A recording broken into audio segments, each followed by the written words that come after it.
Ele passa a acreditar, por exemplo, que o grande problema da sua vida, dele não se sentir pleno e satisfeito, é talvez a falta de dinheiro, né? Porque o mês tem 30 dias e o salário geralmente acaba lá pelo dia 15, 16. Então ele pensa assim: quando eu tiver mais dinheiro, eu não vou ter mais problema, né? Então ele começa a procurar: eu preciso fazer mais dinheiro, eu preciso ter mais dinheiro.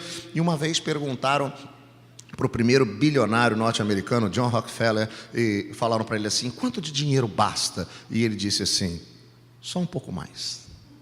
Quanto mais dinheiro você tem, você acredita que um pouco mais, um pouco mais, um pouco mais, ou seja, isso não gera satisfação.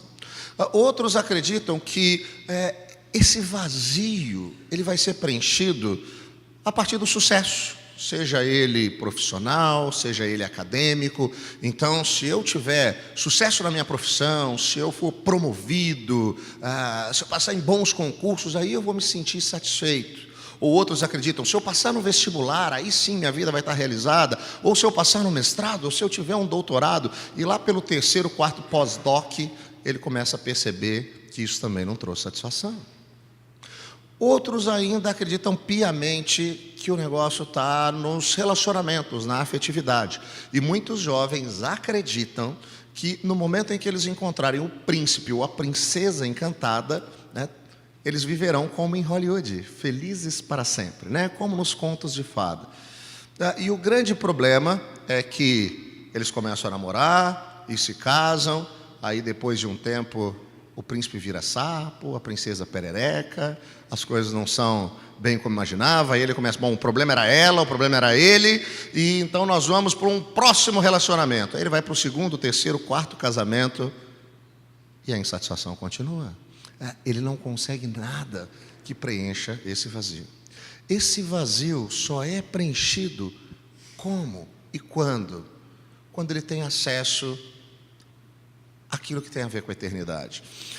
No ministério de Jesus, em determinado momento, ele estava muito popular, né? Por onde ele passava e falava, multidões vinham. Afinal de contas, ele curava enfermos, ele expelia demônios, ele multiplicava pães e peixes. Mas em um determinado momento, parece que Jesus começa a mudar um pouco o discurso dele. Ele começa a falar umas coisas meio estranhas, complicadas. Ele começa a falar coisa do tipo assim: cada um tem que pegar a sua cruz e me seguir.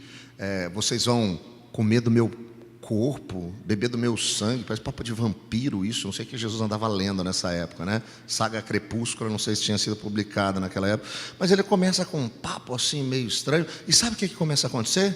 O pessoal começa a ir embora. Sabe aquela multidão que estava ali? Todo mundo indo embora.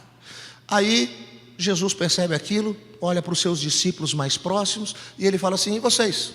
Não vão não?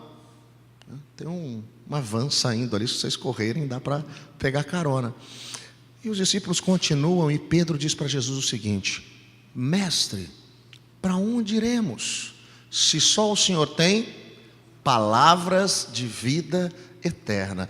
Se o meu coração e o seu coração têm anseio pela eternidade, Jesus é aquele que tem palavras de vida eterna. Então, quando nós nos deparamos com a mensagem da cruz, as coisas começam a fazer sentido e significado.